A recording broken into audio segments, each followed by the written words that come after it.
Are you struggling to lose weight, lose body fat, maintain that weight loss over a long period of time? And you've heard about this term about counting macros. Have you ever wondered what macros even are? How do you calculate your macros for a fat loss phase? Well, you're not alone and you're in the right place. Today, we are breaking down everything that you need to know about macros, from what their role is in fat loss, tailoring them for your specific body and goals. And we're even going to touch on how to meal plan and track your macros for fat loss success. I'm Noah, a dietitian and weight loss coach. If you get something out of this video, make sure to hit that like button and help other people find it too. If you have any comments, questions, or concerns, I'm here for it. Definitely leave them down in the comment section below and I'll be sure to get back to you as soon as I can. If you're on a weight loss journey right now, make sure that you hit that subscribe button because I'm releasing a new video every single week. Let's get into the video. Let's first answer the question, what are macros? Macro is actually short for the term macronutrient. These are the primary sources of energy for our bodies,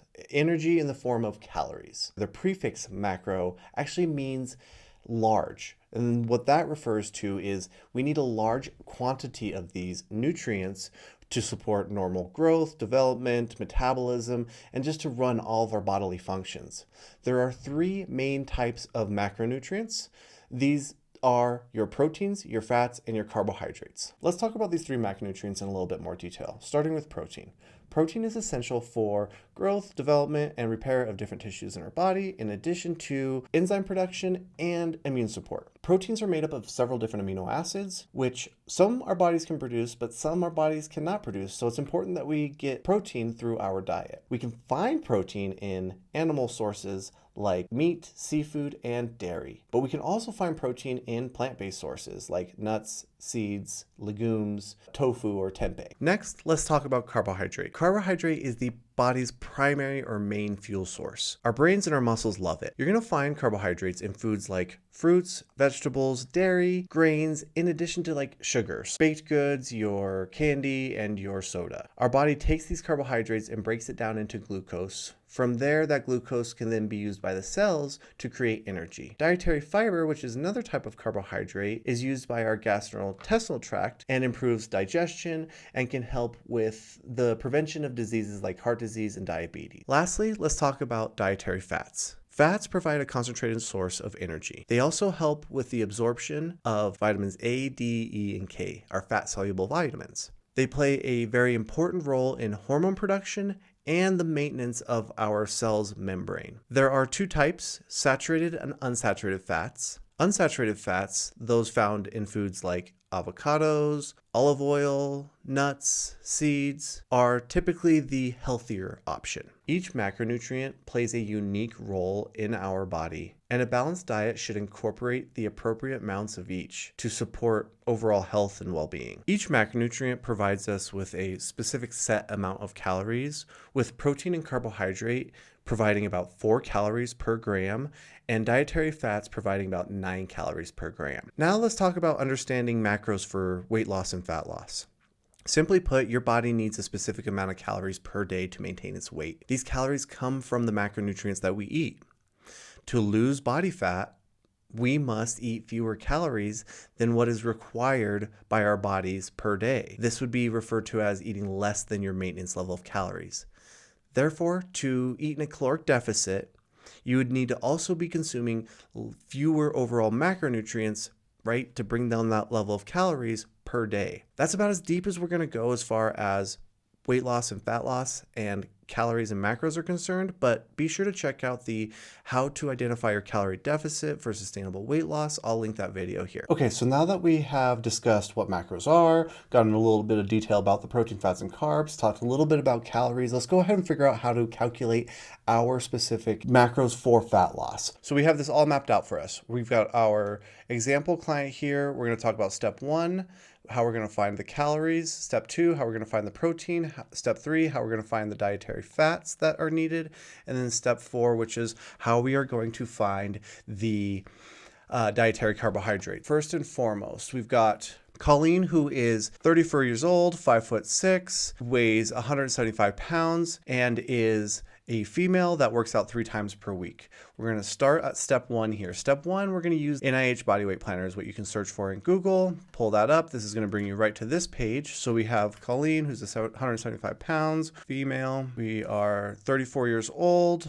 We are 5'6", and you can estimate your activity factor here using this, and you can put in your work, but for this one, we'll just use the 1.7. We want a goal weight of 155 pounds, so about 20 pounds of weight loss in 90 days. Our calorie deficit, in order to maintain or reach 155 pounds, is going to be 1,634 calories. So that is going to be our jump off point. We're going to go into step 2 here. Step 2 is going to be finding the protein. In order to find the protein, it's going to be based off your body weight. Most of the equations are going to be done in kilograms. You can do this in pounds, but for this purpose, we're going to do it in kilograms. I went ahead and listed out both the lower end and the higher end of the protein recommendations. Depending on who you are, depending on how many times you strength train, your hunger level, there's several factors that can influence your overall protein. That's why I gave us a range here. So for Colleen, we had about 79.54 kilograms. On the low end, she would need about 96 grams of protein. On the high end, she'd need about 175 grams of protein. From there, we can take her grams of protein per day and we can find how many calories by multiplying it by 4. Remember, there's 4 calories per gram of protein. We are at 96 grams of protein per day times 4 calories. That's about 380 calories coming from protein. Now, to find the percentage of calories coming from protein, we're going to divide the calories from protein by the total daily calories. So 384 divided by 16 is going to give us 23.5%.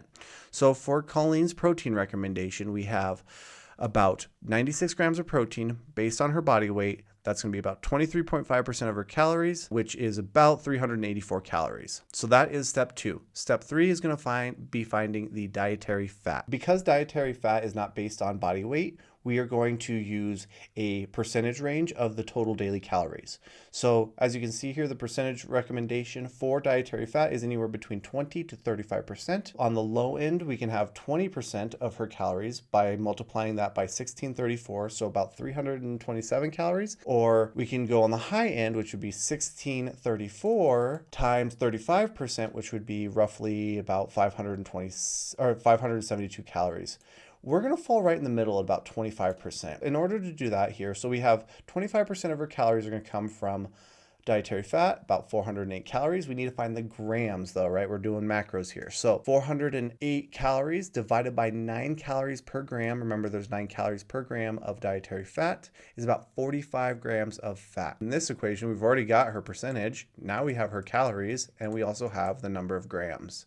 So over here, we've got our fats. For our fats, we're doing 45 grams per day. That's gonna be about 25% of her total daily calories. Those calories are about 408 calories per day. All right, step 4, and the last step in this example is gonna be calories coming from carbohydrate. Now that we have our dietary fat and we have our protein, it's pretty much just what's left over. So what we're gonna do is we're gonna add the calories coming from fat and the calories coming from protein. Then we're gonna subtract those from the total daily calories of 1634. 408 calories are coming from fat plus 384 calories coming from protein is equal to 792 calories. We're going to take 1634, her total daily calories, and subtract 792, leaving us with a total of 842 calories. To find the percentage calories coming from carbohydrate, we're going to divide 1634 by 842 calories, giving us about 51.5%. Now we're going to find the grams coming from carbohydrate, which is going to be 842 divided by 4, which is 210 grams per day. So for Colleen, we've got 200, for carbohydrates, we got 210 grams. That's about 51% of her calories, and those calories are 842 calories. Awesome. So we have our proteins, we have our fats, and we have our carbs. The next step in this equation is just dividing this up into meals and making it a little bit more manageable. So we have our daily totals here, which are going to be 1,634 calories per day, 96 grams of protein, 45 grams of fat, 210 grams of carbohydrate. The question becomes, how many meals per day?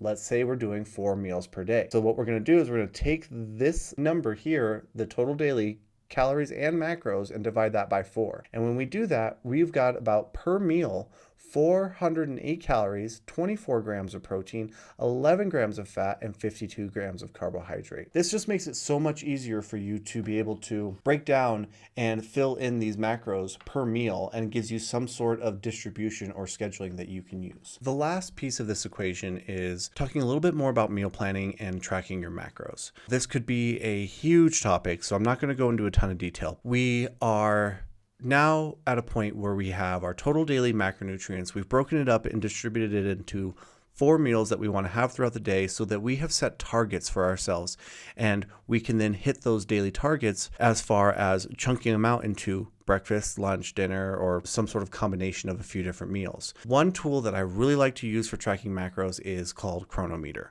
I'm going to go ahead and pull my Cronometer up here. This is my own personal account, which is much higher than those calories. We can use it as an example. When we looked at Colleen, right, we had each meal being at about 408 calories, 24 grams of protein, 11 grams of fat, and 52 grams of carbohydrate. So we can go ahead and add some of these things in here. And for simplicity's sakes, we'll start with the protein. So we want to get 24 grams of protein. I know one off the bat that gives us 24 grams of protein per serving, which is going to be a whey protein. We have, right, 24 grams of protein in there. We have about 4 carbs and 1.5 grams of fat. That's going to check that box for us. So then we can add in, say, hey, what were the carbohydrates? We need about 52 grams of carbohydrates.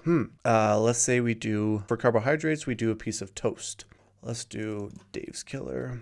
So we have about 21 grams of carbohydrate in there for 1 slice of bread. So we can go ahead and add that. We can say that we're also going to have an apple, because we have a few more carbohydrates to go. We have about 25 grams there. Okay, so we're about 50.1 grams of carbohydrate at this point. We have about 3.3 grams of dietary fat. We could add a little bit of fat here. Let's say that we are going to do a little bit of peanut butter, because we know that has some fat in there. Boom. Okay, so for Colleen's first meal for breakfast, we've got 421 calories, 31 grams of protein, 53 grams of carbs, and 11.6 grams of fat, right? Now, I will say that not everything is going to fit in perfectly, and you're going to probably have to move some things around, but you will find your groove. You'll find what you need to eat in order to hit those targets the best that you can. But for something that was just off the bat there, I mean, this is pretty close. 408 calories, 24 grams of protein, 11 fat, and 52 carb.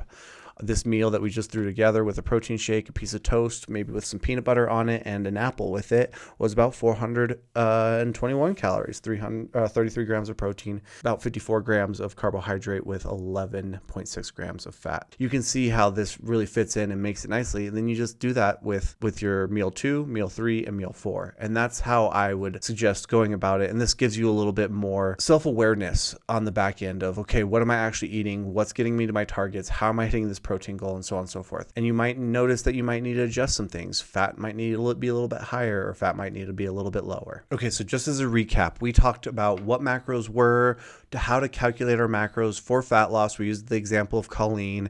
And then we also talked about distributing, meal planning, and tracking those macros, and gave an example of how to do that. Now, if you got something out of this video, I do want to encourage you to like it, because that's just going to help someone else on the back end find it, and hopefully will be helpful for them too. So please smash that like button. If you're on a weight loss journey right now, be sure to subscribe. I am releasing a new video about weight loss, what we can do for tracking macros, and all these different pieces. So if you're into this right now, I highly suggest you subscribe, because I'm in a total flow of making weight loss content regarding nutrition and fat loss. So and lastly, if you have any questions or comments or thoughts, you want to see what your macros would look like, I would be happy to do a live or do some videos there. So definitely leave your comments down below, and I'll get back to you with an appropriate answer. I look forward to hearing from you. Until next time.